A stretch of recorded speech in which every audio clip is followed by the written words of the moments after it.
Hello guys, welcome to my YouTube channel bus gaming.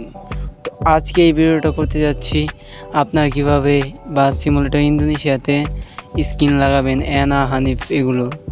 তো চলুন দেরি না করে আপনাদেরকে দেখিয়ে দিই কীভাবে আপনারা বাস সিমুলেটর ইন্দোনেশিয়াতে অ্যানা অথবা হানিফের স্কিন লাগাবেন। আর স্কিন লিঙ্ক আমার ডেসক্রিপশনে পেয়ে যাবেন। তো চলুন দেখিয়ে দিই কীভাবে আপনারা লাগাবেন। তো ফার্স্ট অফ অল আপনারা চলে যাবেন গ্যারেজে যাওয়ার পর আপনাদের সামনে 3 নাম্বার একটা অপশন আসবে, ওইখানে ক্লিক করে এখানে দেখবেন দ্বিতীয় একটা অপশন আছে ব্রাউজার লাইব্রেরি। এখান থেকে ডিভাইস গ্যালারিতে দিবেন। দেওয়ার পরে এখান থেকে আমি ডেসক্রিপশন বক্সে যেই লিঙ্কটা দিয়ে দেবো সেখান থেকে আপনার স্ক্রিনটা ডাউনলোড করে এখান থেকে সিলেক্ট করে নেবেন। সিলেক্ট করে নেওয়ার পরে এরকম একটা অপশন আসবে, তারপরে আপনারা অ্যাপ্লাই করে এখানে একটা অ্যাড দেখে নেবেন। অ্যাড দেখলে আপনাদেরটা এই অ্যাড হয়ে যাবে আর কি স্ক্রিনটা। তো অ্যাড দেখার পর স্ক্রিনটা অ্যাড হয়ে যাবে।